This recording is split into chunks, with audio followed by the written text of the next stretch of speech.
radyo, lina at matuto sa mga aral sa mundo. Tayo na. Tumutok na sa TV, mag-aral ng maigi to get the lessons easily. It's tangkop time. We learn all things, it's very fine, masaya. Tutok na.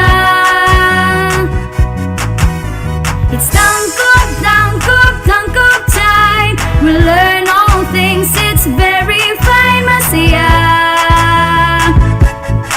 Tutok na.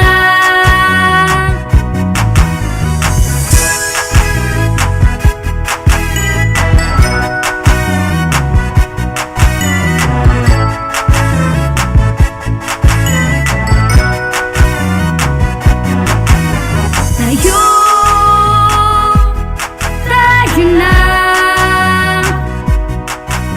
Let's come and learn together, supporting one another. We love, we care, we share. It's tangkop time. We learn all things, it's very fine, masaya. Tutok na. It's tangkop time. We learn all things, it's very fine, masaya. Tutok na. It's tangkop time. We learn all things, it's very fine, masaya. Tutok na. It's tangkop time. We learn all things, it's very fine, masaya. Tutok na. It's tangkop time. We learn all things, it's very fine, masaya.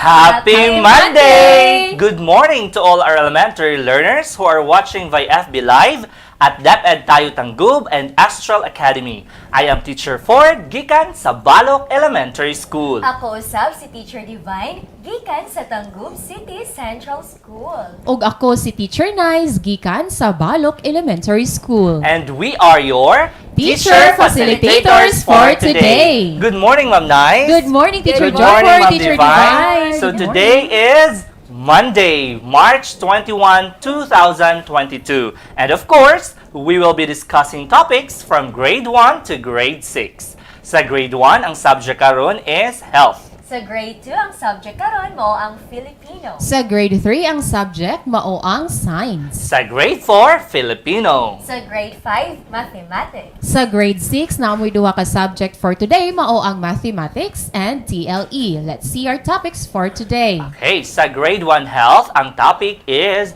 effects of clean water on one's health. Sa grade 2, Filipino, ang topic karon mao ang pangalan. Sa grade 3 science, ang topic mao ang position of a person or an object in relation to a reference point such as chair, door, another person, above and below or under. Sa grade 4 Filipino, ang topic karon is sariling karanasan. Sa grade 5 and grade 6 mathematics, same ra sila og topic nga mao ang solid figures. Sa grade 6 TLE, ang topic mao ang decorating bamboo, woods and metal products. So those are the topics that we will be discussing after a short break. This is Astral Academy Cyber School.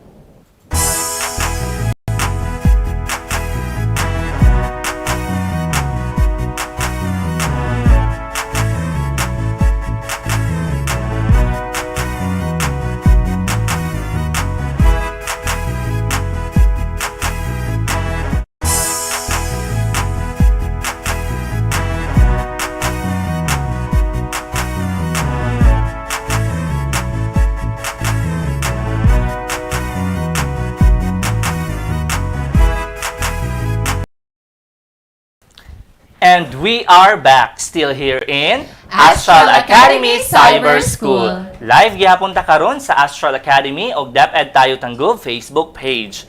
Karon magsugod na ta sa atong lesson para sa Grade 1 learners. Ang subject mao ang health og ang competency mao ang tell the effect of clean water on one's health. Ang atong leksyon karon mao ang pagsulti sa epekto sa limpyo nga tubig sa kahimsog sa panglawas. Yes, so importante kini nga inyong mahibaluan ang epekto sa limpyo nga tubig sa kahimsog sa panglawas aron inyo kining magamit sa adlaw-adlaw nga kinabuhi ug aron usab malikayan ang pagkasakit. Sakto, paghuman sa atong leksyon learners, inyong masulti ang epekto sa limpyo nga tubig sa kahimsog sa atong tagsa-tagsa kapanglawas. Learners, ang tubig importante sa atong lawas. Kini ang maghatag og dugang kusog, ilabi na kung naatitay buluhaton. Ang tubig maghinglo usab sa hugaw sa atong lawas.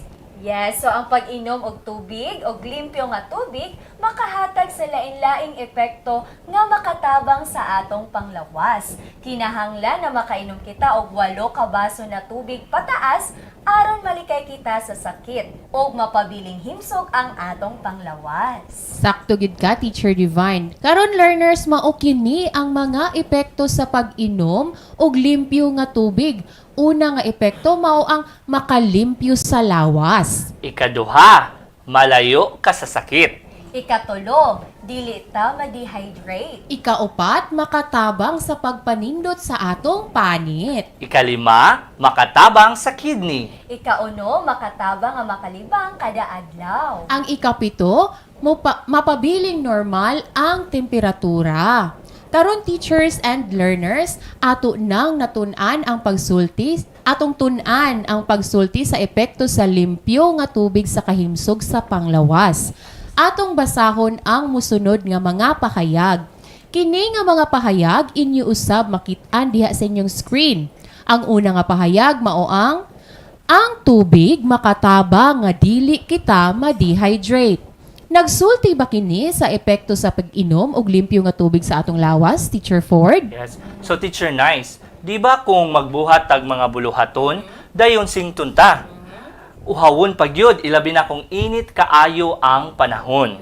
Kinahanglan nga moinom kita og tubig aron dili kita ma-dehydrate. Sa ato pa, ang pahayag nga ang tubig makatabang nga dili kita ma-dehydrate, nagsulti gayod sa epekto sa pag-inom og limpyo nga tubig sa atong lawas. Sakto kaayo ka, Teacher Ford. Karon ato na pong basahon ang sunod nga pahayag. Sa makausa, makita ninyo diha sa inyohang screen. Yes. Ang tubig makapanindot sa panit. Nagsulti ba kini sa epekto sa pag-inom og limpyo nga tubig sa atong lawas, Teacher Divine? So ako'y motobag. Yes, Nice, sige. no? So makita mo yun no, og makabantay ta nga kung ang panit sa usa ka tawo kay glowing. Saan kayo mong panit, Teacher Divine? Tanaw na tong panit ni Teacher Ford. Oh, di ba? Oh, Glowing ba nila? glowing. O sa sekreto glowing. ni mo, Teacher Ford. Dakag tubig. Inom.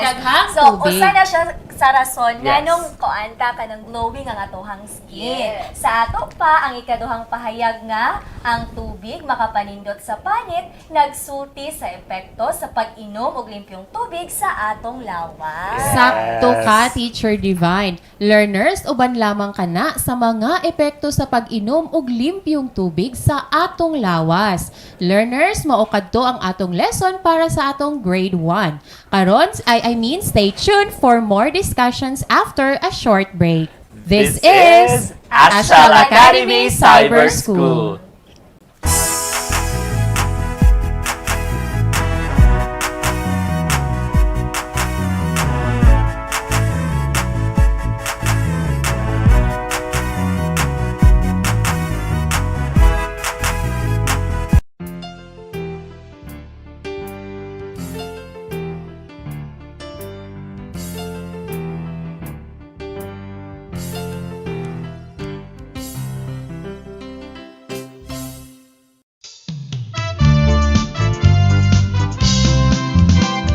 Sa duha tulo, upat lima unom, ang mati ay sayon.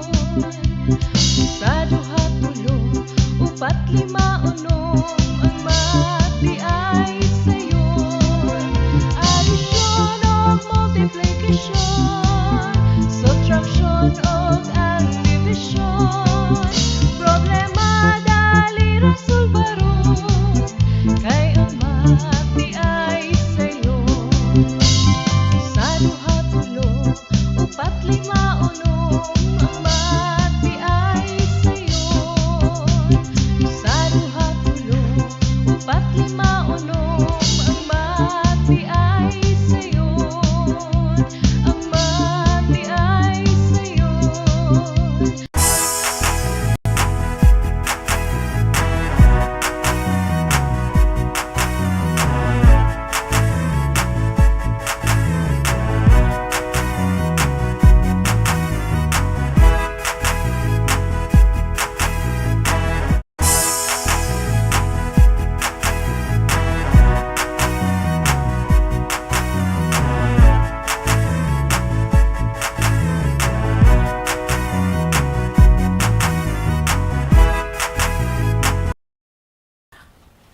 And we are back, still here in Astral Academy Cyber School. Karon, adto na ta sa atong leksyon para sa ato ang grade 2 learners. Ang asignatura ay Filipino at ang competency ay nagagamit ng wasto ang pangalan ng tao sa pangungusap. Ang ating aralin ngayon sa Filipino grade 2 ay ang paggamit ng wasto sa pangalan ng tao sa pangungusap. Importante na malaman ninyo ito dahil ang kaalaman ninyo sa pangalan ay maaari ninyong gamitin sa mas komplikadong kasanayan. Makakatulong rin ito sa pagpapahayag at pag-uugnay ng sariling ideya, damdamin o karanasan. Learners, pagkatapos ng aralin, iniyong magagamit ng wasto ang pangalan ng tao sa pangungusap. Okay, so ngayon ay atin munang alamin ang impormasyon tungkol sa pangalan. Ang pangalan ay salitang tumutukoy sa ngalan ng tao, lugar o pook, hayop, bagay at pangyayari. Ang pangalan ng tao ay maaaring pantangi o pambalana. Ang pangalan ng tao ay pantangi kapag ito ay tumutukoy sa tiyak na pangalan nito. Ito ay nagsisimula sa malaking titik, gaya na lang ng pangalan ko, Divina Grace, Joe Ford, Mary Nice Leafy. So ang aking pangalan na Divina Grace ay tiyak na pangalan ng tao at nagsisimula ito sa malaking titik. Tama Yes. ka, Teacher Divine. Ang iyong mga nabanggit ay pantangi. Yes. Kung may pantangi, learners, mayroon ding pambalana. Ang pambalana ay tumutukoy sa di, tiyak o pangkalahatang pangalan nito. Ito ay nagsisimula sa maliit na titik, gaya na lang ng salitang guro. Ang salitang guro ay di tiyak o pangkalahatang ngalan ng tao. Ito ay nagsisimula sa maliit na titik. Pero kapag sinabing Teacher Nice, Teacher Joe Ford, Teacher Divine, learners, ito ay magiging pantangi dahil ito ay tiyak na pangalan ng guro at nagsisimula sa malaking titik. Tama ka dyan, Teacher Nice. Ngayon ay atin ng pag-aralan ang paggamit ng wasto sa pangalan ng tao sa pangungusap. So learners, tingnan ninyo ang larawan dyan sa inyong screen. Unang tanong tungkol sa larawan, sino ang nasa larawan? Teacher Divine? Yes. So, ang nasa larawan ay isang babae. Learners, ang salitang babae ay halimbawa ng pangalan na tumutukoy sa ngalan ng tao. Yes. Ito ay napabilang sa pambalana dahil ito ay tumutukoy sa ditiyak o pangkalahatang ngalan ng tao. At inyong makikita sa screen na ito ay nagsisimula sa maliit na titik. Yes, so tama ang iyong sagot, Teacher Divine. Ano naman ang ginagawa ng babae sa larawan, Teacher Nice? Teacher Joe Ford, ang ginagawa ng babae sa larawan ay nagsusulat. Okay, tama rin ang inyong obserbasyon, Teacher Nice. Ngayon, paano tayo makakagawa ng pangungusap gamit ang pangalan ng tao na makikita sa larawan? Paano kaya, Teacher Divine? So, Teacher Ford, pagsama-samahin natin ang mga ideyang nakuha natin sa larawan Okay. upang makagawa tayo ng pangungusap gamit ang pangalan ng tao. So, tandaan learners na sa paggawa ng pangungusap gamit ang pangalan ng tao, isulat natin ang pangalan ng tao at idadagdag natin ang ginagawa ng pangalan. Yes, tama. Ngayon, gumawa tayo ng pangungusap batay sa ating larawan. Una, isusulat natin ang pangalan ng tao. Base sa ating larawan, ang pangalan ng tao ay babae. Kaya ating isusulat ang salitang ang babae. Ngayon, dadagdagan natin ito ng ginagawa ng pangalan. Batay sa ating larawan, ang ginagawa ng pangalan na babae ay nagsusulat. Kaya ang mga pariralang ang babae ay dadagdagan natin ng ay nagsusulat. Ang ating pangalan ng tao ay ang babae at ang ginagawa ng pangalan ay nagsusulat. Ito na ang nagawang pangungusap gamit ang pangalan ng tao. Ang babae ay nagsusulat. Okay, tama ka dyan, Teacher Nice. Nagamit ng wasto ang pangalan ng tao sa pangungusap. Ngayon, magbigay naman tayo ng isa pang halimbawa. So learners, tingnan niyo ulit ang nasa larawan na inyong makikita dyan sa screen. Unang tanong tungkol sa larawan. Sino ang nasa larawan? Teacher Divine? Ang nasa larawan ay si Angeline Quinto. Tama ba ako, Teacher Ford? Yes, siya isang magaling na mang-aawit. Yes. So learners, si Angeline Quinto ay halimbawa ng pangalan na tumutukoy sa ngalan ng tao. Ito ay napabilang sa pantangi dahil ito ay tumutukoy sa tiyak na ngalan ng mang-aawit. Yes. At inyong makikita sa screen na ito ay nagsisimula sa malaking titig. Tama ka, Teacher Divine. Ngayon, ano naman ang ginagawa ni Angeline Quinto batay sa larawan, Teacher Nice? Yes, Teacher Joe Ford, ang ginagawa ni Angeline Quinto sa larawan ay kumakanta sa entablado. Ngayon, okay. learners, ay pagsama-samahin natin ang mga ideyang nakuha natin sa larawan upang makagawa tayo ng pangungusap gamit ang pangalan ng tao na si Angeline Quinto. Yes. Tandaan lang, learners, na sa paggawa ng pangungusap gamit ang pangalan ng tao, isulat ang pangalan ng tao, dadagdagan ng ginagawa ng pangalan. Yes. So ngayon, gumawa na tayo ng pangungusap batay sa ating larawan. Una, isusulat natin ang pangalan ng tao. Base sa ating larawan, ang pangalan ng tao ay si Angeline Quinto. Kaya ating isusulat ang si Angeline Quinto. Ngayon, dadagdagan natin ito ng ginagawa ng pangalan. Batay sa ating larawan, ang ginagawa ng pangalan na si Angeline Quinto ay kumakanta sa entablado. Kaya ang pangalang si Angeline Quinto ay dadagdagan natin ng pariralang ay kumakanta sa entablado. Ang ating pangalan ng tao ay si Angeline Quinto at ang ginagawa ng pangalan ay kumakanta sa entablado. So ito na ang nagawang pangungusap gamit ang pangalan ng tao. Si Angeline Quinto ay kumakanta sa entablado. Yes, tama ka, Teacher Divine. So, nagamit ng wasto ang pangalan ng tao sa pangungusap. Tandaan lamang learners na pagsama-samahin lang ang mga ideyang nakuha natin sa larawan upang makagawa tayo ng pangungusap gamit ang pangalan ng tao. Isulat natin ang pangalan ng tao at ang ginagawa ng pangalan sa larawan. So, maoto ang inyong leksyon para sa grade 2 learners. More discussion after a short break. This is Astral Academy Cyber School.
Sa Pilipino, natuto tayo mabigkas magsalita sa sariling wika.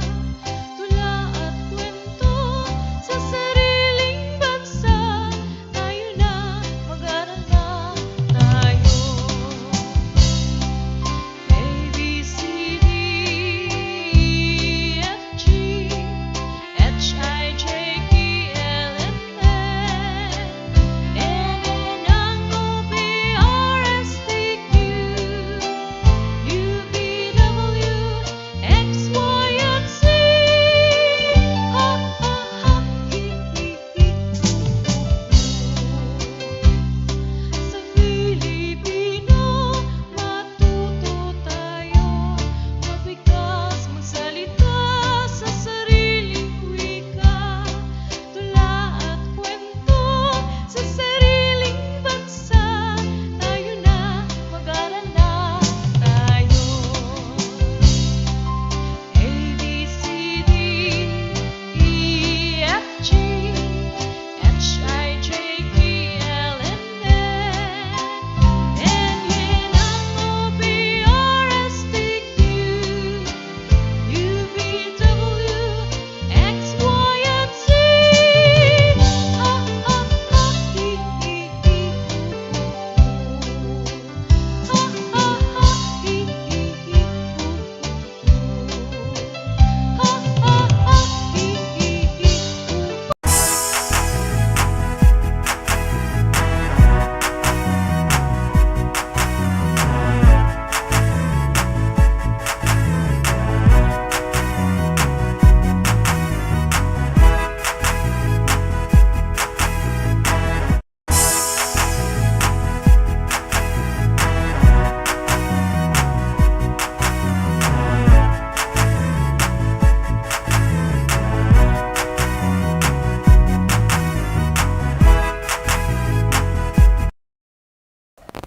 And we are back still here in Astral Academy Cyber School. Karon adto na ta sa atong mga bata sa grade 3.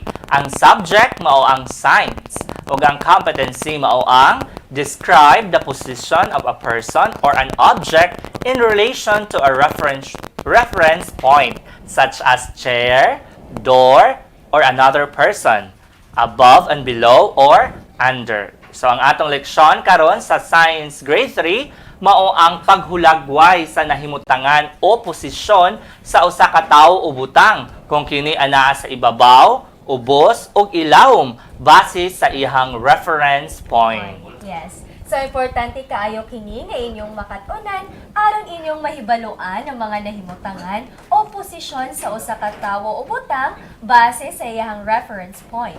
O inyong makatunan ang paghulagway ni ini.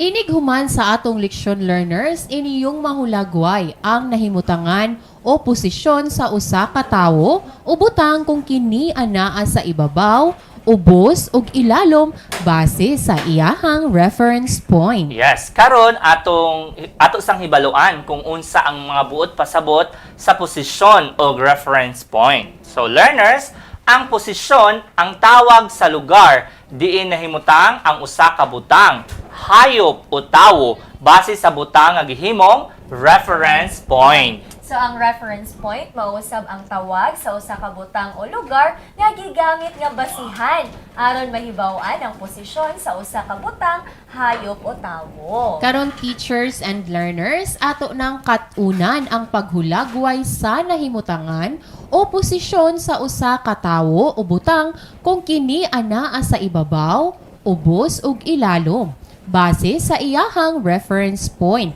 Karon learners, lantawan ninyo ang hulagway nga inyong makit-an dinha sa inyong screen.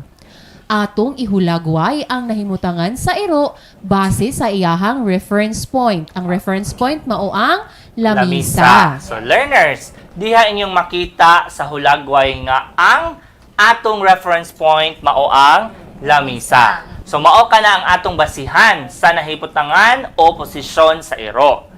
Aron atong mahulagway ang nahimutangan o posisyon sa iro nga anaa sa hulagway base sa iyahang reference point, atong sundon ang sumbanan. So natay guide. So una natong isulat ang pulo nga ang. Dayon sundan kini sa ngalan sa butang kung butang ang ipakita. Yes. Hayop kung hayop pud ang ipakita o tawo base sa gipakita sa hulagway. Dayon sumpayan sa hugpulong nga anaa sa. Dayon sumpayan sa posisyon sa butang base sa iyahang reference point. O isumpay dayon ang butang, hayop o tawo nga nahimong reference point. Yes, so gamiton na tong sumbanan Yes. ng gihatag Teacher Ford. Sa ato pa, ato unang isulat ang pulong nga Ang. Dayon sundan sa ngalan base sa gipakita sa hulagway. Ang ngalan sa hayop base sa gipakita sa hulagway mao ang iro. Iro. Kay mo man to atong nakita So, dito Teacher Ford, Ang no? dayon punan og Iro. Okay. So mahimo na di ay siyang ang iro. Okay. Yes. Dayon sumpayan kini sa hugpulong anaa sa. So mahimo na siyang ang iro anaa anaa sa.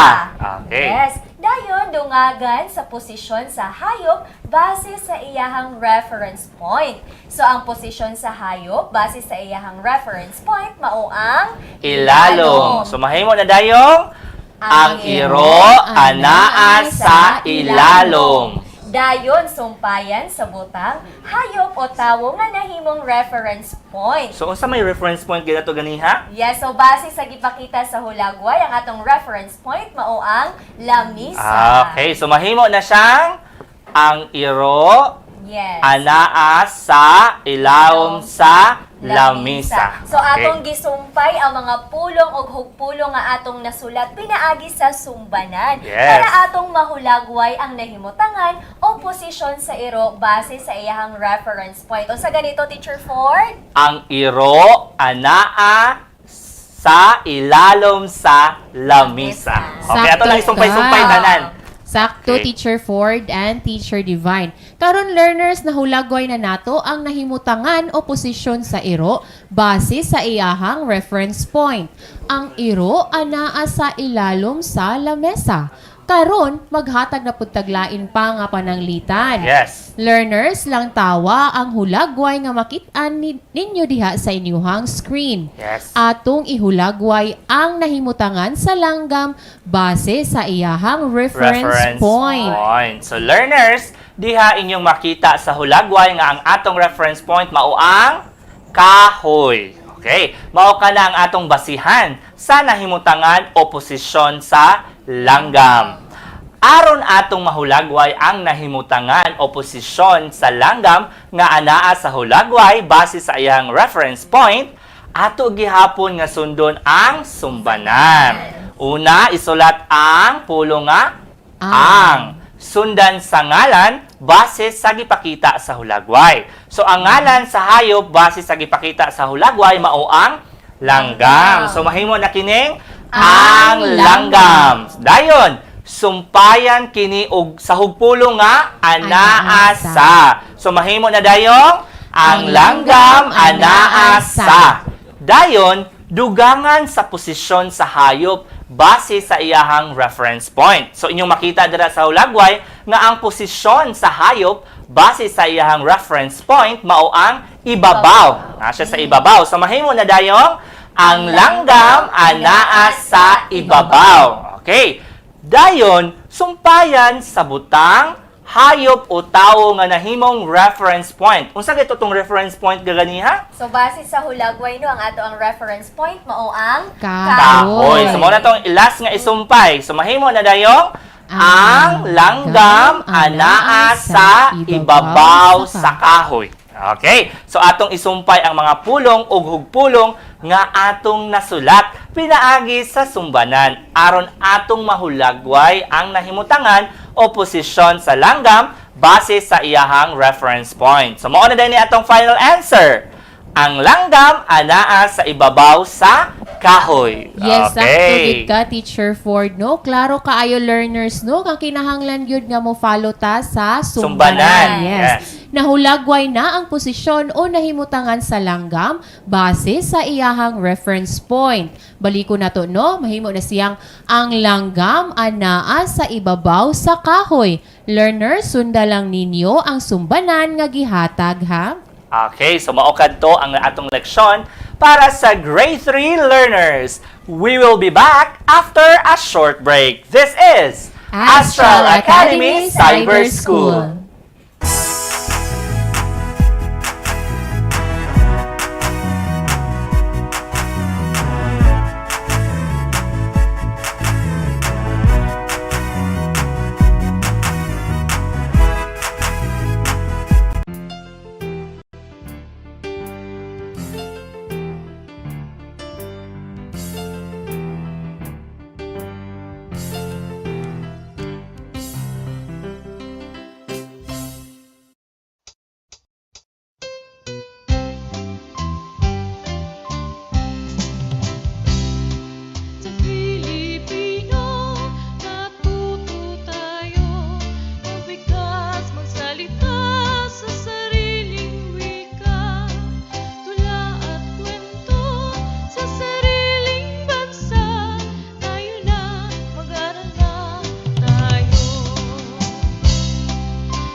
And we are back still here in Astral Astral Academy Academy Cyber Cyber School. School. So teachers, before tamo padayon sa atong lesson, ato alang i-remind ang ato ang learners nga ang second attendance marker inyo na kanang makita diha ibabaw sa screen. Palihog og sulat ni ini para present gud mo karong Yes. adlaw. So karon padayon ta sa atong leksyon para pud ni sa atong grade 4 learners. Ang asignatura ay Filipino at ang competency ay naiuugnay ang binasang kwento sa sariling karanasan. So sa araw na ito, ating pag-aralan ang pag-uugnay sa binasang kwento sa ating sariling karanasan. Learners, mahalaga na pag-aralan ang araling ito dahil mas maiintindihan natin ang ating binasa kung tayo mismo ay nakaranas na sa mga bagay sa ating binasa at nabibigyang kabuluhan din ang ating mga binabasa. Okay, at pagkatapos ng aralin ay inyong maiuugnay ang inyong sariling karanasan sa babasahin ninyong kwento sa pamamagitan ng pagsagot sa mga gabay na tanong nito. Yes. So sa ating nakaraang leksyon ay napag-aralan natin ang pagsulat ng pangungusap. Tandaan na ang pangungusap ay binubuo ng simuno at panaguri. So simuno ang tawag sa pinag-uusapan sa pangungusap. Panaguri naman ang tawag sa grupo ng mga salita na naglalarawan sa simuno. Magagamit natin ang ating kaalaman sa pagsulat ng pangungusap sa pagsulat ng talata at mga Mga komposisyon.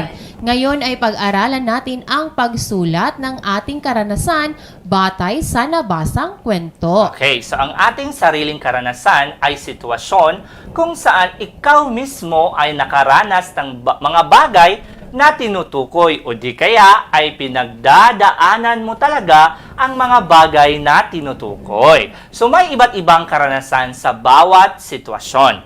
Ito ay nagtuturo sa atin ng mga bagong aral upang mas lalong maging mahusay at matatag sa buhay. Yes. So ngayon, pag-aralan natin ang pagsulat ng ating karanasan batay sa nabasang kwento o sitwasyon. Okay. So basahin natin ang sitwasyon na makikita sa inyong screen at iugnay natin ang karanasan ng tauhan sa sitwasyon sa mga naranasan din natin. Yes. So learners, simulan na nating basahin ang sitwasyon. Tuwang-tuwa na naglalaro si Ben sa sala ng kanilang bahay. Inihagis-hagis niya ang bola sa kanilang dingding at sinalo din ito kapag tumatalbog ito pabalik sa kanya. Ipinagulong-gulong din niya ang bola. Sa paglalaro ni Ben, hindi niya namalayan na nasagi niya ang babasaging florera na iniingatan ng kanyang ina. Natakot si Ben na mapagalitan ng kanyang ina, ngunit namayani pa rin sa kanya ang kabutihang asal at sinabi niya ang totoong nangyari. Humingi siya ng tawad sa kanyang ina sa hindi sinasadyang pagkabasag ng florera. Ngayon, learners, ay isulat ang iyong sariling karanasan batay sa kwentong ating nabasa. Narito ang inyong gagawin. Una ay ang pagsulat sa sugnay.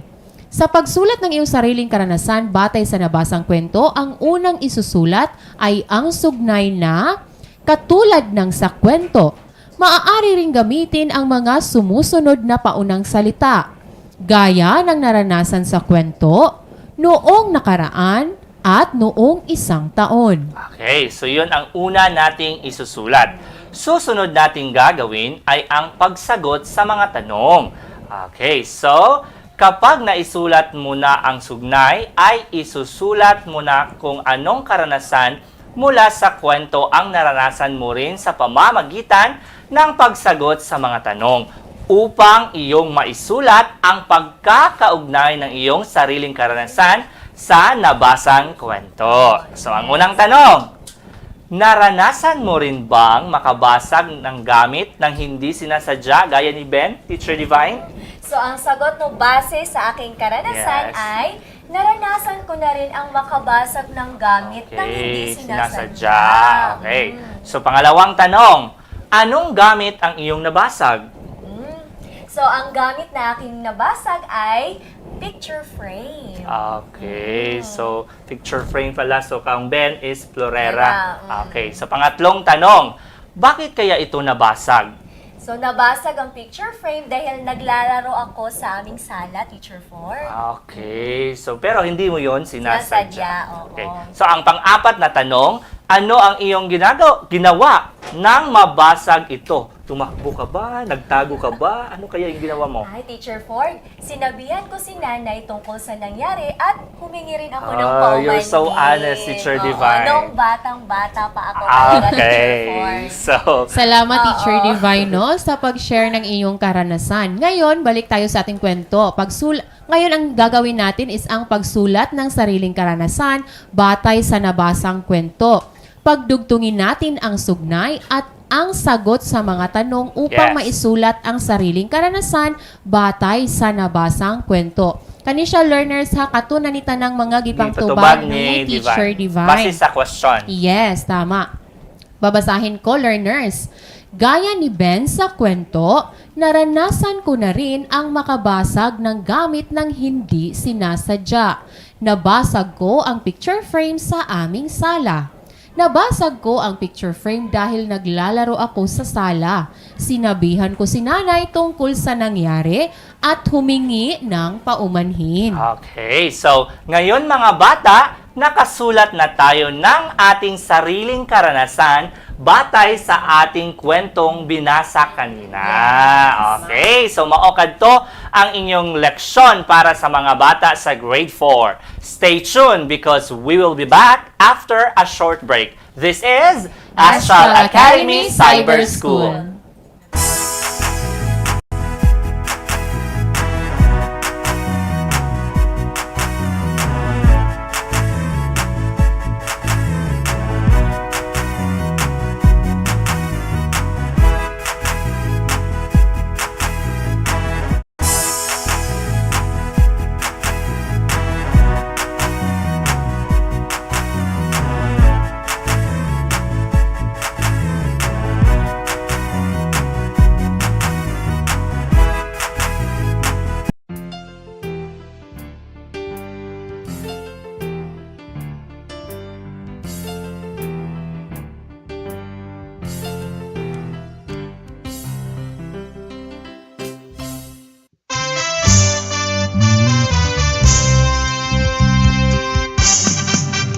Dali na mag-science na kita, mag-observe o mag-discover ta, living things o non-living things, mga stars o mga planeta. Dali na mag-science na kita, mag-observe o mag-discover ta, living things o non-living things, mga stars o mga planeta, mga stars o mga planeta, mga stars o mga planeta.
And we are back, still here in Astral Astral Academy Academy Cyber Cyber School. School. So karon adto na ta sa atong leksyon para sa mga bata sa grade 5 o grade 6 mathematics. So parehas ra ang leksyon sa ato ang grade 5 o grade 6 karon.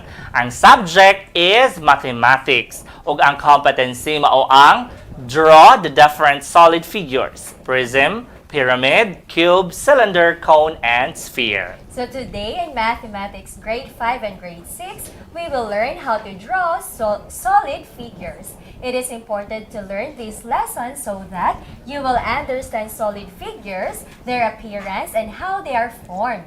At the end of the lesson, you will draw different solid figures. Yes. Solid figures are three-dimensional or 3D objects having width, length, and height or thickness that made up the features such as faces, edges, and vertices.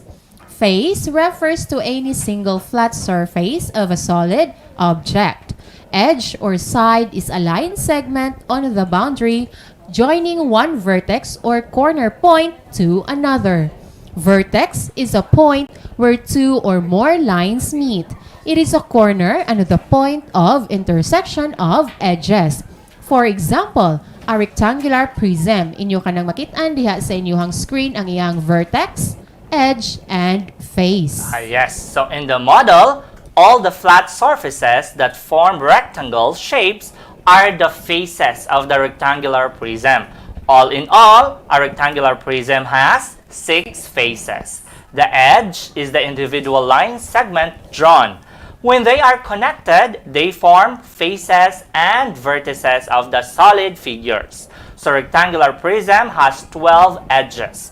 The vertex is the point where 2 or more edges meet. In the model, the encircled areas are the 8 vertices of the rectangular prism. So the table that can be seen in this screen contains the solid figure, its features, and the sample pictorial model. So learners, on the first column, you can read the name of the solid figure. On the second column of the table, you can read the features of the solid figures. And in the third column, you can see the pictorial model. So ang first solid figure no nga ilang makita sa table mao ang rectangular prism. So these are the features of the rectangular prism. Ang number of faces niya mo ang 6. Number of edges, 12. And number of vertices, 8. So, and on the third column of the table, you can see the pictorial model of rectangular prism. Okay. Sunod nga solid figure mao ang square pyramid. These are the features of square pyramid. Ang number of faces niya mao ang 5 with a base and 4 lateral triangle faces rather. Ang number of edges kay 8. Ang number of vertices is 5. You can see on the third column the pictorial model of a square pyramid. Okay, ang ikatulo nga solid figure is ang cube. These are the features of a cube. Number of faces is 6. Number of edges is 12. Number of vertices is 8. And of course, on the third column of the table, you can see the pictorial model of a cube. Yes, so let's proceed to the fourth solid figure, which is cylinder. So these are the features of cylinder. The number of faces is 3, which compose of the top face, bottom face, and the Yes. curved surface. The number of edges is 2, and the number of vertex is 0. 0. And you can see the pictorial model of a cylinder on the third column. Ang fifth solid figure nato mao ang cone. Learners, these are the features of a cone. Ang number of faces mao ang duha, composed of curved surface and bottom face. Number of edge is 1. Number of vertex is also 1. You can see the pictorial model of a cone on the third column. Of course, the sixth solid figure is the sphere. So these are the features of a sphere. Number of face, 1. Number of edge, 0. Number of vertex, 0. And of course, on the third column of the table, you can see the pictorial model of a sphere. So, Ma'am Nice, Now, learners and teachers, let us learn how to draw solid figure, which is rectangular prism, based on the data inside the table. Yes. Learners, kindly refer to the table that you can see in your screen. The table shows that a rectangular prism has 6 faces, 12 edges, and 8 vertices. Yes. So, karon ato nang drawing on ang rectangular prism. So we will start with the step 1. Yes. So draw a rectangle. That's Okay. right. In drawing the rectangle, you create one Face. face, 4 edges, and 4 vertices of the rectangular prism. Okay, so learners, in drawing the rectangle, you need to use a ruler or Ruler. any straight object para straight yun ang ato ang Yes. drawing. So ako lang anaon tay Ma'am Divine, no, Sige, para para dili dili kung matarong straight mo. jud kayo akong Yes. rectangle. So again in drawing the rectangle, you create 1 face, 4 edges, and 4 vertices of the rectangular prism. Yes, and in Okay. doing this, learners, kinahanglan yung hinumduman nga makatabang jud og dako ang tools like ruler aron ma-realize ang figure or solid figure nga ato ang i-draw. Yes. Okay. So step 1 pa lang ni siya, Teacher Nice. Yes. Okay, I'm done with step 1.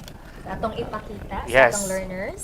Draw a rectangle. So what is the step 2, Ma'am Nice? Ang step 2 mao ang draw a rectangle that overlaps the first rectangle. Okay, so Sige, palihog ko, Teacher that Ford. overlaps the second rectangle. Learners, upon drawing the overlapping rectangle, 2 faces, 8 edges, and 8 vertices of the rectangular prism were created. Sumura sila og nagkuano. Duha ka rectangle nga nagtanday, no? Oo. Tanday sa Okay, isa, overlap. man Mhm. siya. Exactly. Okay, so I'm done with step 2. Another rectangle that overlaps to the first rectangle. Yeah, Okay, so we're what's the done step with 3? Step 1 and step 2. Let's proceed to step 3. Join the corners of the 2 rectangles. Okay, these are the corners. Dire mo ni siya kani. I-join nato siya dire sa mga corners sa first rectangle. Yes. Okay. So upon joining the corners of the 2 rectangles, you create 6 faces, 12 edges, and 8 vertices of the rectangular prism. So true to what the table tells. Yes. Exactly. So, connect lang ninyo using a line and using ruler. Okay. So, gi-connect lang ninyo ang mga corners sa duha ka rectangle. Yes. So, I'm done. Atuan nang na-drawing ang rectangular prism by following the steps. Yes. Okay, So so now let us learn how to draw solid figure, which is cylinder, based on the data inside the table. Let's have So, another ang table, example. Yes, makita usab ka na sa inyong screen. So it has 3 faces composed of the top face, bottom face, and the curved surface. It also has 2 edges and 0 vertex. okay. So, what Okay. is the first step in drawing the Step- cylinder? Step 1, Teacher Joe Ford and Teacher Divine, draw the top face. Okay, draw the top face. Okay? So, ang top face is... So imabaw siya, Teacher Ford. Yes. Okay. Sorry, kay siya ano? Perfect. So, Okay, muna so ni this siya is ang- the first step. Draw the top face of the cylinder. So, what's the next? So step 2 is draw the bottom face. Okay, draw the bottom Bottom face. face. So, kung naatay Top. top, naaputay bottom. Okay. Yes. So, bottom face. Sa ubos, no? Yes, Teacher Ford. Okay. Step 2 pa lang siya, learners. Okay, I'm done with step 2. This is the bottom face of the cylinder. So, what's next? Ma'am Nice? Step 3 is to draw lines connecting the top and bottom faces to create the 2 edges of the solid cylinder. Okay, so i-connect na to ni siya. Draw the line. So, in drawing the line, need to use ruler para straight jud kaayo siya. Ang It really helps no nga naagay tools. Yes. Okay, then kung human-an na makapurma na dayon ta sa ato ang cylinder. Okay, this is our cylinder. Okay, Okay. so ato anang na-drawing ang cylinder. So mao kadto ang yung lesson. Og remind lang nato atong grade 5 o grade 6 learners nga ang another examples naa sa inyuhang SLMs on how to draw different solid figures.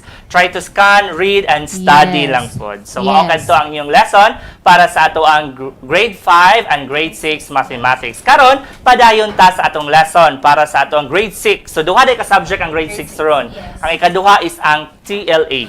And the competency is discusses the importance and methods of enhancing, decorating bamboo, wood, and metal products. So today, you will learn in TLE 6 how to discuss the methods of enhancing and decorating bamboo, wood, and metal products and its importance. Learners, this lesson is important because you will know the different methods of decorating bamboo, wood, and metal products and its importance. These methods of designing can be used to enhance actual wood, bamboo, and metal works. And of course, at the end of this discussion, you will be discussing the different methods of enhancing and decorating bamboo, wood, and metal products and its importance. Yes, so learners, in our previous lesson, we learned how to write a paragraph that discusses. A paragraph has a topic sentence, body, and conclusion. Yes. The topic sentence of a paragraph is usually found in the beginning of the text,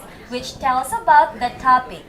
The body contains the supporting details, and the conclusion or generalization of the text gives an overview or ending statement that concludes what the text wants to convey to its readers. Learners, there are methods of enhancing or decorating bamboo and wood products.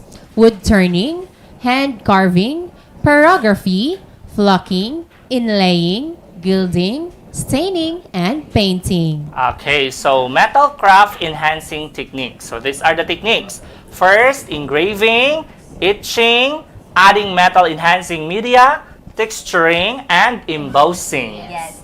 So learners, as an example, we will discuss first one of the different enhancing methods, which is pyrography by writing a paragraph. Yes. Yes, let us read the information shown in the screen, learners. There are different methods or techniques in enhancing and decorating bamboo and wood products. One of these is through pyrography.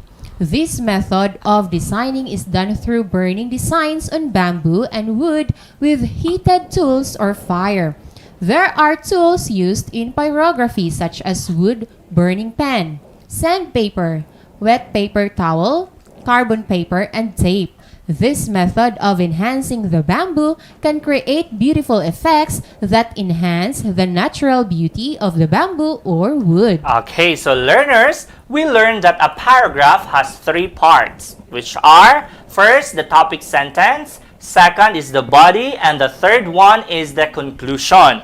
Now, in writing a paragraph that discusses, follow these steps. Step 1, create an outline. The created outline provides the keywords for the discussion. So keyword A is method or technique in decorating.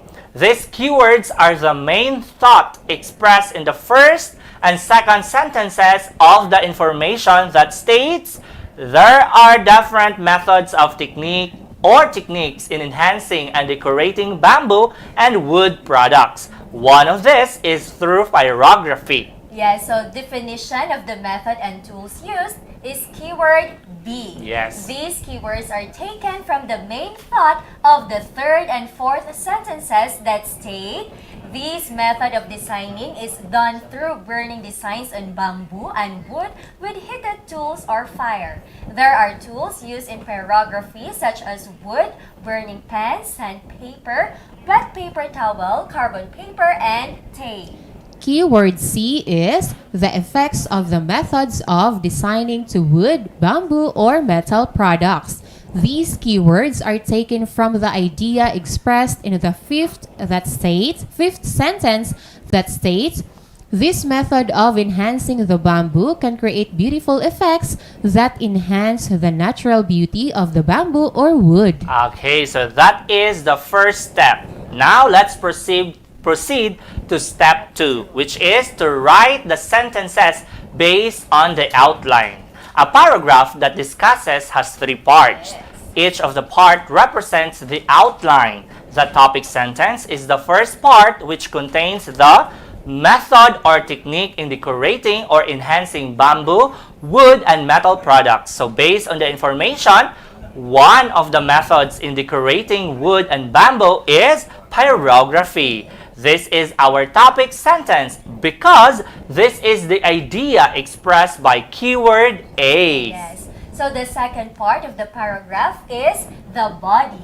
As the keyword states, definition of the method and tools used. Based on the information, pyrography is defined as a method of designing done through burning designs on bamboo and wood with heated tools or fire. The tools used in pyrography are wood, burning pen, sandpaper, wet paper towel, carbon paper, and tape. This is the body of the paragraph or the supporting details because this is the idea expressed by keyword B. Now, the third part of the paragraph is the conclusion. The conclusion contains the effects of the methods of designing to wood, bamboo, or metal products.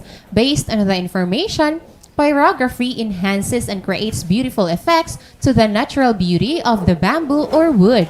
This is our conclusion because this is the idea expressed by keyword Yes, C. you're right, Ma'am. Nice. So now, learners, for us to write the paragraph that discusses pyrography, we will just connect the sentences, which is our step 3. Write the topic sentence, followed by the supporting details, and followed by the conclusion, just like what is shown in your screen. One of the methods in decorating wood and bamboo is pyrography. Pyrography is defined as a method of designing done through burning designs on bamboo and wood with heated tools or fire. The tools used in pyrography are wood, burning pen, sandpaper, wet paper towel, carbon paper, and tape. Pyrography enhances and creates beautiful effects to the natural beauty of the bamboo or wood. Yes, so remember that in writing a paragraph that discusses, there are steps to follow. Step 1, create an outline. Step 2, write the sentences based on the And outline. step 3, connect the sentences. So maokad to ang inyong lesson para sa ato ang grade 6 learners. So atong i-remind ang atong learners nga ang ikatulo og last nga attendance marker inyo na kanang makita diha ibabaw sa screen. Palihug og sulat ni ini para makompleto og present gyud mo karong adlaw. Okay, so og dinhi natapos ang atong Lunes nga klase. Sa ngalan sa kinatibuk-ang puwersa sa DepEd Tangub, hangtod sa sunod nga higayon. Ako si Teacher Jopord. Ako si Teacher Divine. Og ako si Teacher Nice. Kami ang Team Monday sa kanunay nagapahinumdum kaninyo Sa pag-eskwela maningkamot aron ang pangandoy makabot. Bye-bye!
together, supporting one another. We love, we care, we share.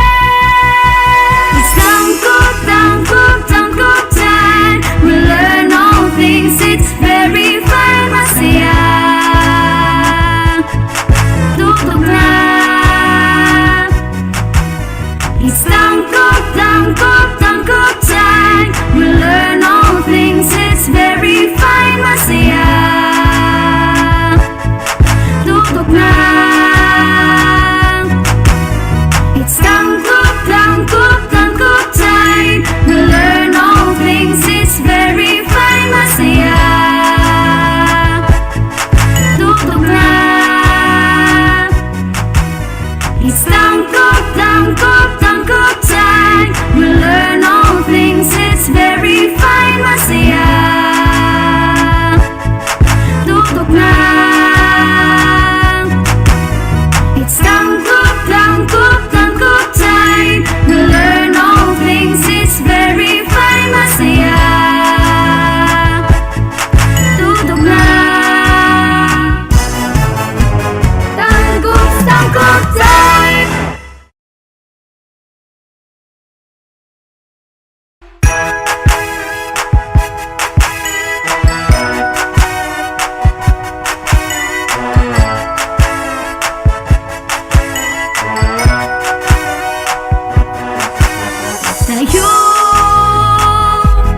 Tayo na.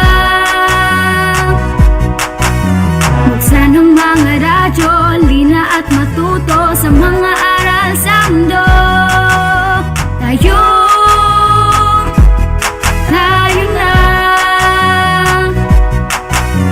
Pumutok na sa TV, mag-aral ng maigi to get the lessons easily. It's tangkop time. We learn all things, it's very fun. Masaya, tutok na. It's tangkop time. We learn all things, it's very fun. Masaya, tutok na.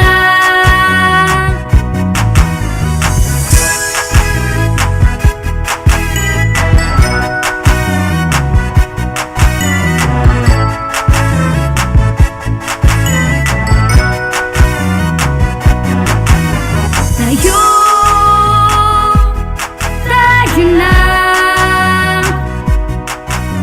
Let's come and learn together, supporting one another. We love, we care, we share. It's tangkop time. We learn all things, it's very fun. Masaya, tutok na. It's tangkop time. We learn all things, it's very fun. Masaya, tutok na. It's tangkop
Good morning, Tanggub, and good morning to our senior high school learners. I am Teacher Cherilyn from Bungabong National High School. Hello, senior high school learners. I am Teacher Joy from Bungabong National High School. Good morning, senior high school learners. I am Mary Ann from Pangabuan Integrated School, and We are your teacher facilitators for today.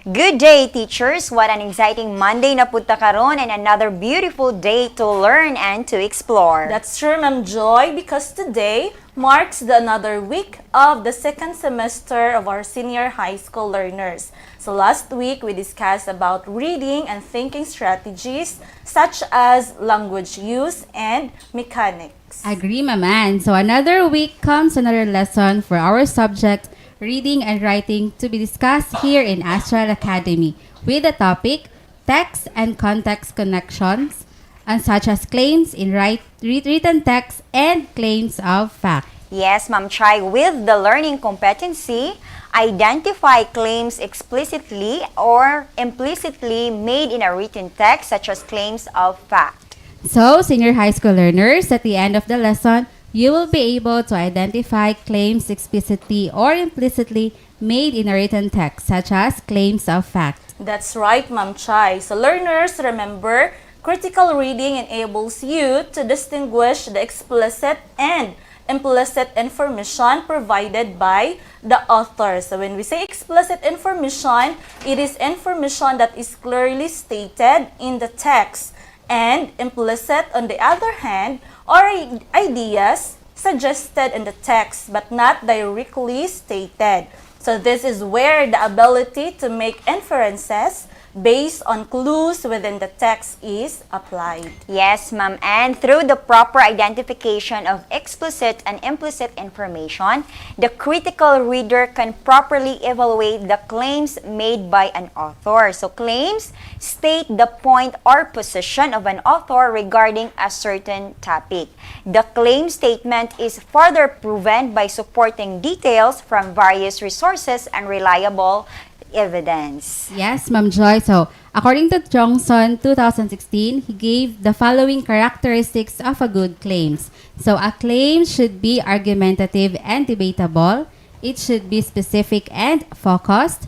And it should be interesting and engaging. And lastly, a claim should be logical. That's right, Ma'am Chai. And then there are three kinds of claims, but for today, we will give you the first type of claims, which is claims of fact. So what do we mean by claims of fact? So when we say claims of fact, flash on your screen the definitions of claims of fact. So it is pieces of information which are grounded on reliable authority such as science or history.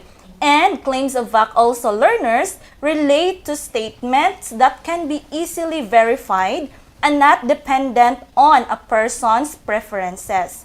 It also asserts that a condition has existed, is existing, or will exist and is based on facts or data. Yes, and for us to know more about claims of fact, we have here examples of claims of fact. First, we have the oldest known disease in the world is leprosy.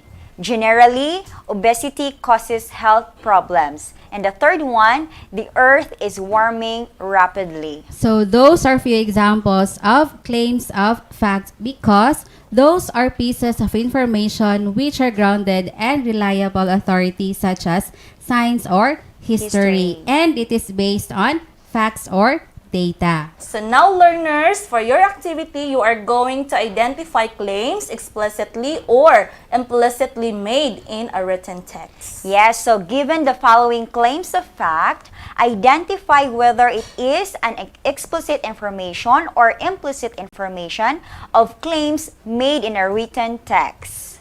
So, atong balikan, no? Explicit information, it's an information that is clearly stated in the text. So, like for example, biology is a study of living organisms. And for the implicit information, ideas suggested in the text but not directly stated. So, need pa siya og explanation. Like for example, be kind for everyone has a hard battle to win. So you're going to read between the lines. So need siya og example. Mura siya og pwede po siya og sayings or kanang sana siya mga notes nga coming from authors, different that's right. authors. So this time, you are now going to answer your activity, learners. So good luck, learners, and more discussion after a short break. This is Astral Academy Cyber School.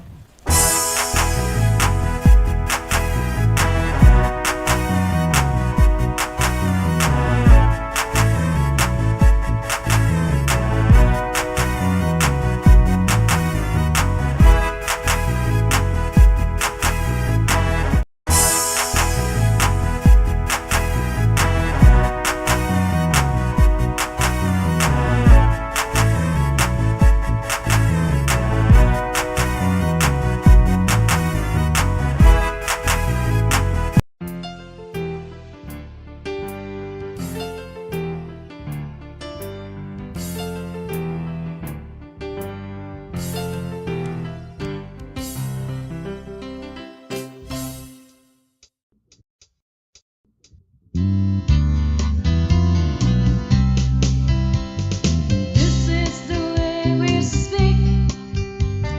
This is the way we read. This is the way we write. This is the English way. This is the way we speak. This is the way we read. This is the way we write. This is the English way.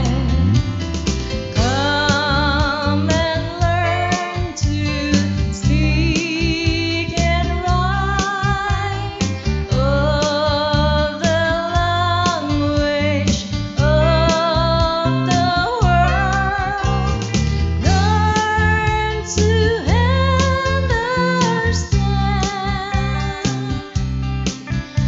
the language.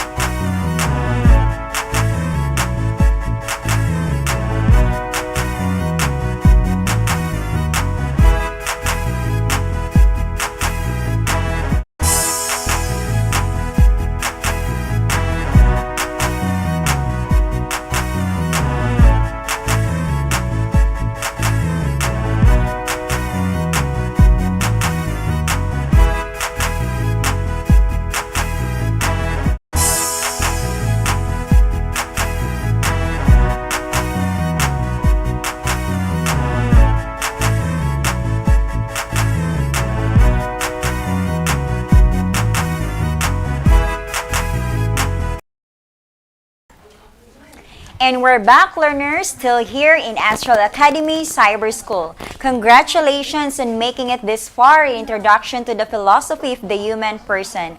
Today, we will explore the connection of the human person and their environment. Yes, Ma'am Joy, and our learning competency for today's lesson is notice things that are not in their proper places and organize them in an aesthetic way.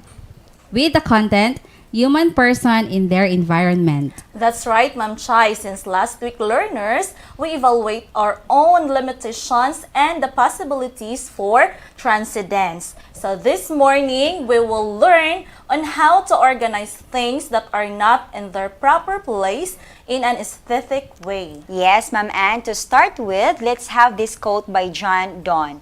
No man is an island, entire of itself. Every man is a piece of the continent, a part of the main. This means that as human person, it is our responsibility to treat person with respect, not only our fellow humans, but also everything in this world. Humankind is a part of the world, and we significantly affect our environment in the same manner of what the changes in our environment affect us. Yes, Ma'am Joy. So learners, take a look at the image shown on your screen right now. What have you observed? So, inyong nakita nga ang mga basura wala siya ma-segregate o nagkatag lang siya sa kalsada. Hugaw kayo tanawon, di ba, teachers? Yes. And kamo ba sa inyong balay, nagsegregate ba mo sa inyong mga basura? Well, kung nagsegregate mo sa inyong mga basura, mas maayo. Pero kung wala, unsa kaha ang mahimong epekto ani sa atong environment? Yes, Ma'am Chai. That's why importante kaayo mga learners nga mag-segregate ta sa atong mga basura or i-organize nato sila in an aesthetic way. So are you familiar sa kanta nga Masdan mo ang kapaligiran by Asin? Yes, Ma'am Ann, familiar jud kaayo. So for you, Ma'am Joy and Ma'am Chai, which lyrics serve as most meaningful? For me, Ma'am Ano, hindi na masama ang pag-unlad kung hindi nakakasira ng kalikasan. So, kaning broad ni siya nga, for me ha, broad ni siya nako nga, nga lyrics, it's because mostly karon ang mga lugar, usahay maapektuhan na nga to ang kalikasan. For example, kung natay sa toong lugar kinahanglan natay na discover nga mahimong tourist spot, di ba? So ang unag yung maapektahan na isa nga to ang kalikasan. So Okay, mamutol man sila. tulog Okay, kahoy, di mahawanan ba? man siya. Mahawanan siya, which is kung as is unta to siya no, mas magamit pa unta to siya sa mga future generations since mo na reality na to karon no. Yes, Ma'am Joy. So, this song is an example of environmental philosophy. Environmental philosophy is a discipline that studies the moral relationships of human beings with the environment and its non-human contents. Philosophers believe that the human person has the ability to change the environment to suit his purposes. It will enable them to become aware of their relationship and its related issues in our society and their impact on the lives of human persons. Definitely, Ma'am Chai. And according to Payne, 2010, there are two frameworks where humans can be related. First, we have anthropocentric model. So this model, humans are superior and central to the universe. Thus, it is human-centered. While the ecocentric model, it is the ecological or relational integrity of the humans that provides meaning of our morals and values, and it is nature-centered. So devoted to preserving the totality of Earth's biodiversity and the functioning of its life. So supporting system for global warming. Yes, so ang ma-example nato ani sa ecocentric model no si the late Gina Lopez no mo gina iyahang advocacy, About na i-preserve environment. about environment nga i-preserve ginato siya for future para sa future generation. So balikan nato ang picture nga gipakita ganiha sa inyuhang screen no. Well, inyuhang makita sad na siya sa inyuhang self-learning material. So, unsa man ang atong buhaton para ma-organize ang naa sa picture? Well, learners, ato siyang isegregate into biodegradable, non-biodegradable, reusable, and of course, karon since nag-pandemic, nag-COVID na natay infectious waste. So, mao ni siya ang mga PPE, mga surgical mask, and then gloves. So, kinahanglan learners no mag-cut unta sa pag-segregate or pag-organize sa ato mga basura. Kay at the end of the day, kita og ang future generation ra pod ang mag-suffer. So, kung unsa man gani ang atong activities nga makadaot sa environment, moabot gid ang panahon nga naa gid na siya bad effects. Yes, Ma'am Joy. And learners, always remember, environment is no one's property to destroy. It's everyone's responsibility. So yes, Ma'am Chai, and for your assessment learners on your self-learning materials, how you can organize the following images in a more aesthetic way. Yes, Ma'am Ann. So, makita inyo na sa inyong self-learning materials learners, no? Good luck, and that ends our discussion for this morning. Again, thank you for watching here. I am Teacher Joy of Bungabong National High School. I am Teacher Ann of Pangabuan Integrated School. And I am Teacher Chai of Bungabong National High School. Kami moingon kaninyo, pagkaton aron mo lambo ang kaugmaon. This is Astral Academy Cyber School. Bye!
at matuto sa mga aral sa mundo. Tayo lang. Tumutok na sa TV, mag-aral ng maigi to get the lessons easily. It's tangkop, tangkop, tangkop time. We learn all things, it's very fine, masaya. Tutok na. It's tangkop, tangkop, tangkop time. We learn all things, it's very fine, masaya. Tutok na.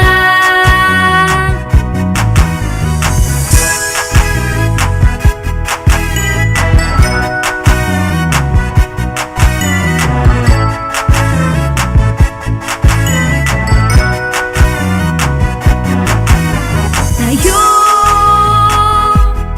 tayo na. Let's come and learn together, supporting one another. We love, we care, we share. It's time.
Good morning to our dear senior high school learners who are watching via FB Live at DepEd Tayo Tanggub and Astral Academy Facebook page. I am teacher Rana Lagunan from Simasay National High School. And I am teacher Percy Olivar from Santa Maria National High School. And we are your teacher facilitators today. Good morning, Ma'am Ron. Good morning, Ma'am Per, and to our senior high school learners, good morning. Yes, we are in week 7 and today we will be discussing another interesting topic in physical science. That's right, Ma'am Per, because our topic for today is about how energy is harnessed. So, at the end of this lesson, you learners will be able to describe how energy is harnessed from different sources like in fossil fuels, biogas, geothermal, hydrothermal energy, batteries, and solar cells. That's right, Ma'am Ron. And with that, stay tuned, learners. We will start our discussion after a short break. This is Astral Academy Cyber School.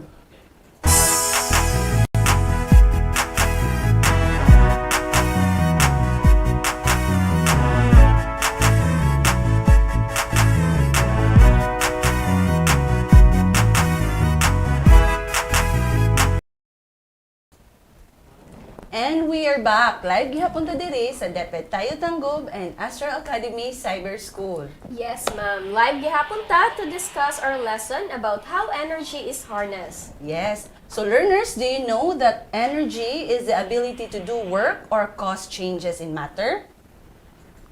Yes. So energy has sources and we call them energy sources. So these are sources from which useful energy can be extracted or recovered either directly or by means of conversion or transformation processes. Energy sources also can be renewable or non-renewable. Yes, ma'am. That is correct, Ma'am Per. So when we say renewable ang energy source, this means that it can be replenished over and over again. And they can never be depleted. So, di siya mahurot, Ma'am Per. And when we say non-renewable energy source naman, this source can be used up and cannot be produced in a short period of time. Yes, that's right, Ma'am Ron. So, what are the renewable sources? So, these are hydrothermal, wind energy, geothermal energy, biomass, and solar. And for non-renewable sources, we also have the batteries, the fossil fuels such as petroleum, natural gas, and coal.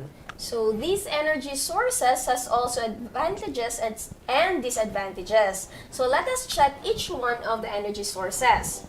So under renewable resources like hydrothermal energy, its advantages are it is easier for third world countries such as the Philippines to generate power if water source is available. And its disadvantages are it destabilizes marine ecosystems and people have to relocate.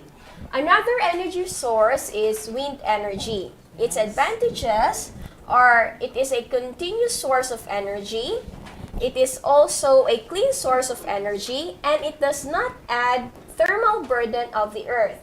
It produces no health-damaging air pollution or acid rain, Ma'am Per.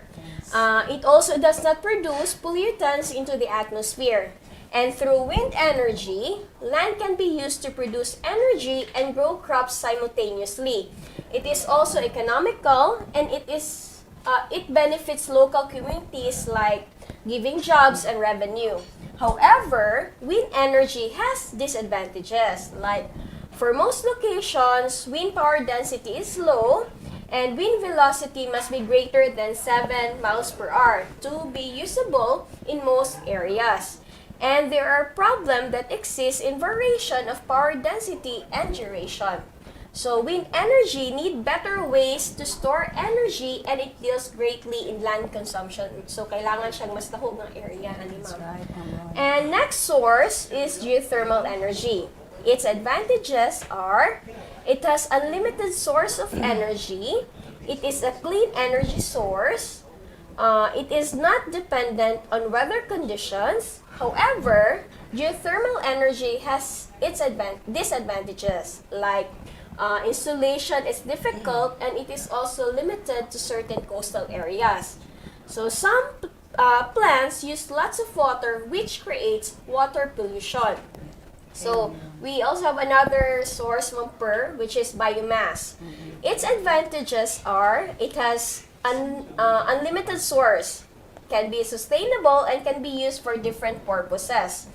It produces less harmful greenhouse gases and it is less contaminating than fossil fuels.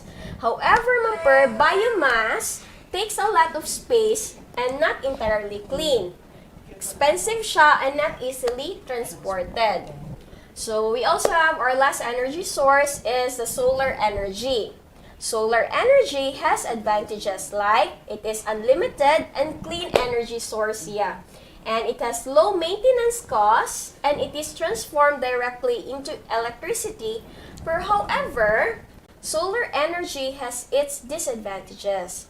Availability is affected by latitude, seasons, and cloudiness. So it requires large area to collect. Okay, so that is definitely right, Ma'am Ron. Yes, ma'am. And now, let us check on non-renewable sources. So first, we have the batteries. So one of the advantages of batteries is it is low cost, and has non-toxic materials. While the disadvantages, it cannot be recycled and has the tendency to leak. It has also short shelf life and it has unstable voltage and current and low power. Next, Ma'am Ron, is the fossil fuels. So a very good example for this are petroleum, natural gas, and coal. So its advantages are it is the most abundant energy sources. It is in liquid form of oil which makes it easy to transport and use. Oil also has high heating value and it is relatively inexpensive. So this source has no new technology needed to use. Its byproduct of burning coal can be used for concrete and roadways. But however, the disadvantages are the following. First, oil burning leads to carbon emissions. It has finite resources and takes billions of years to form. Right, Bumper. So now we know the advantages and disadvantages of these energy sources. So let us now describe how energy is harnessed from different sources. So let us start describing the renewable resources. First is hydrothermal. So hydrothermal is a hydraulic turbine that converts energy of flowing water into mechanical energy. A hydroelectric generator converts this mechanical energy into electricity. So this in turn causes electricity to flow and a voltage to develop at the generator output terminals. So some of the operational hydroelectric power plants in the Philippines are Palakpakin Hydroelectric Power Plant in San Pablo, Laguna. We also have in Balugbog Hydroelectric Power Plant in Narcarlan, Laguna. Laguna Catingas Hydroelectric Power Plant in San Fernando, Romblon. And with our neighboring city, which is Iligan City harnesses or utilizes their water source, which is Maria Cristina Falls, to give electricity in the city. Yes, so another one, Ma'am Ron, is wind energy. It is the process of creating electricity using the wind or air flows that occur naturally in the Earth's atmosphere. So modern wind turbines are used to capture kinetic energy from the wind and generate electricity. So did you know that wind turbine can produce enough electricity to power up 300 homes? So some of the most recent developments are the Bangi Wind Farm, Burgos Wind Farm, and Caparispe San Wind Farm in Ilocos Norte. The wind energy power system in Oriental Mindoro, San Lorenzo Wind Farm in Guimaras, Nabas Wind Farm in Aklan, and Pililla Wind Farm in Rizal. Next energy, Ma'am Ron, is the geothermal energy. So water or steam carry the geothermal energy to the Earth's surface. It can be used for heating and cooling purposes or to generate clean electricity. So the Malitbong Geothermal Power Station is a 232.5 megawatts geothermal power plant or an earth steam turbine electric generator. It is the world's largest geothermal power plant under one roof located in Malitbong, Cañanga, Leyte, Philippines. So the power plant is one of our 4 operating in the Leyte geothermal production field. Next, we have the biomass. So biomass is generated or produced by living or one living organism. The most common biomass materials used for energies are plants such as corn and soy. So the energy from this organism, Ma'am Ron, can be burned to create heat or converted into electricity. Yes, ma'am, that is correct. So rice husks can also be burned as fuel to boil water. The steam from the boiling water is used to run steam turbines, which in turn drive generators to produce electricity. Wood is also a biomass fuel, And as long as we replenish the trees that we cut, biomass can be sustainable energy source. So biomass is used to create methane and alcohol, which are fuels useful in energy production and in powering automobiles. So production of biogas or biofuels involves the action of microorganisms that break down organic matter in a multi-step process. So lastly is the solar energy. In solar energy, people can harness the sun's energy in a few different ways. A solar cell or a photovoltaic cell is an electrical device that converts the energy of light directly into electricity by the photovoltaic effect, which is a physical and a chemical phenomenon. It is a form of photoelectric cell defined as a device whose electrical characteristics such as current, voltage, and resistance vary when exposed to light. So individual solar cell devices are often the electrical building blocks of photovoltaic modules known commonly as solar panels. So the Philippines, being situated near the equator, has many potential sites where solar energy may be harnessed. So some of the operational solar power plants in the Philippines are Lian Solar Power Project and Calatagan Solar Power Project in Calatagan, Batangas, Cavite Economic Zone Solar Power Project in Rosario and General Trias, Cavite. We also have CW Home Depot Solar Power Project and Central Mall Binyan Solar Power Plant in Binyan City, Laguna. Yes, so now, Ma'am Ron, let us describe how we harness the non-renewable resources. So first, Ma'am Ron, electrochemical or what we call the batteries. So what is a battery? A battery is a device that stores chemical energy and converts it to electrical energy. So the chemical reactions in a battery involve the flow of electrons from one material to another through an external circuit. The flow of electrons provide an electric current that can be used to do work. And lastly, Ma'am Ron, we have the fossil fuels. So the formation of fossil fuels, ma'am, is due to a series of geologic processes where the remains of the organic life are accumulated in the ocean bottom and are buried to eventually become part of the geosphere. So they are buried to depths having high temperature and pressure where they are converted to oil, natural gas, or coal. So coal or oil are burned to create heat, which is used to generate steam to drive turbine, which generate electricity.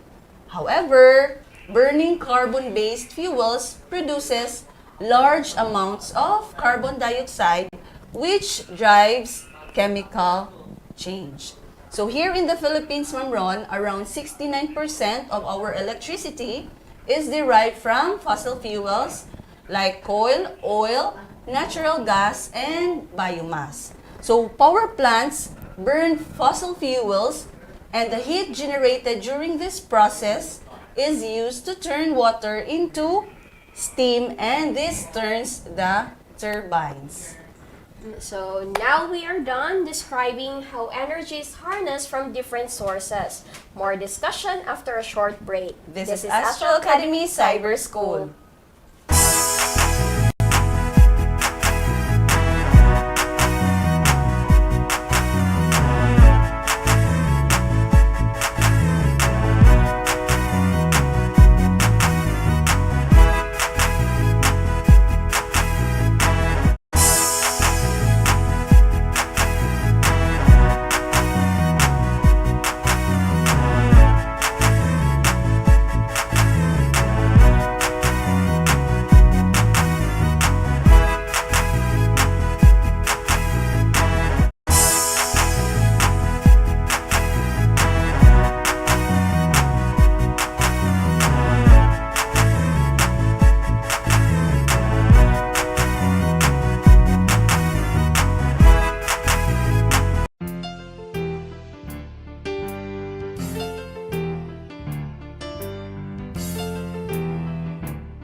We are back still here in Astral Academy Cyber School.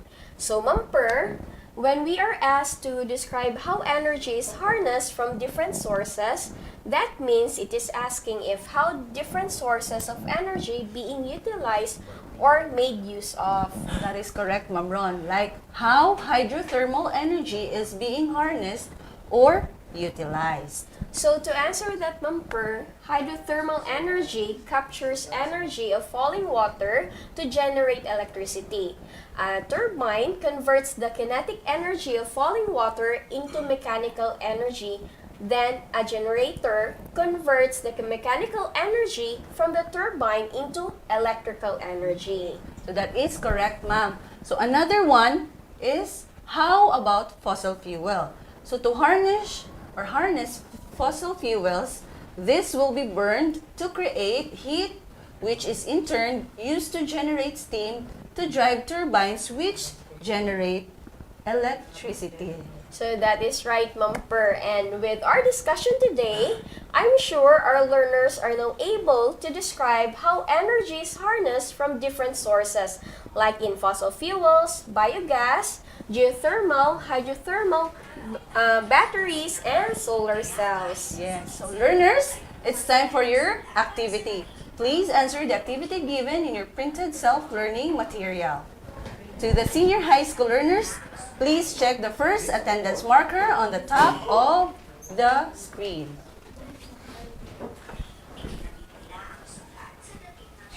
Okay, senior high school stars. We hope that we were able to help you understand your lesson today. But if you have any questions or comments about the lessons, please write it down below.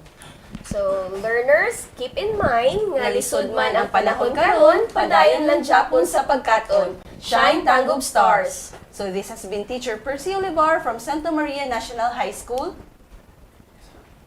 And Teacher Rana Lagbunan from Simasay National High School. Thank you for watching. See you next week. Keep safe, everyone. Bye!